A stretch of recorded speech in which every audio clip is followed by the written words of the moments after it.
Sunday morning எல்லாருமே வந்து தூங்கிட்டு இருந்தாங்க. ஸோ எனக்கு மட்டும் காஃபி போட்டுட்டேன். லேட்டாக எழுந்திரிக்கிறதால அவங்க யாருக்குமே காஃபி கிடையாது. ஸ்ட்ரெயிட்டாக பிரேக்ஃபாஸ்ட் தான். பிரேக்ஃபாஸ்ட்க்கு வந்து பார்த்திங்கன்னா தக்காளி மிளகு அப்படி தான் வச்சுருந்தேன்.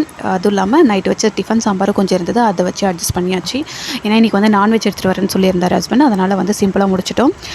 எனக்கு வந்து நான்வெஜ் வந்து சாப்பிட மாட்டேன். பட் வந்து இப்போ தான் சமைக்க கற்றுக்கிட்டேன். அதனால் வந்து எனக்கு கொஞ்சம் லேட் ஆகும். பாப்பாக்கெலாம் வந்து கோல்டு இருக்குன்றதால துளசியும் மிளகு, ஏலக்காய், பூண்டு இதெல்லாம் வந்து சுடு தண்ணியில் வந்து கொதிக்க வச்சு அந்த தண்ணி வந்து கொடுத்தாச்சு. 10 மணிக்கெல்லாமே வந்து பார்த்திங்கன்னா மீன் குழம்பு வந்து செய்ய ஸ்டார்ட் பண்ணிட்டேன். ஏன்னா 10 மணிக்கு வச்சா தான் நம்ம சாப்பிடும்போது வந்து அந்த மீனில் வந்து சாம்பார்லாம் ஊறி கொஞ்சம் டேஸ்ட் நல்லாயிருக்கும்னு சொல்லுவாங்க. அதனால் முன்னாடியே வச்சாச்சு. எனக்கு வந்து பார்த்திங்கன்னா முட்டை, தக்காளி தொக்கு தான் வந்து வச்சுருந்தேன். அண்ட் எப்பவும் போல் ரசம், மோர் இதெல்லாமே. ஃபிஷ் ஃப்ரைக்கும் வந்து பார்த்திங்கன்னா மசாலாலாம் தடவி வச்சாச்சு. எனக்கு கரெக்டான மெஷர்மெண்ட்லாம் தெரியாது. ஸோ ரெடிமேட் மசாலா வாங்கி அதை தான் வந்து ஊற வச்சு ஃப்ரை பண்ணி கொடுத்தாச்சு.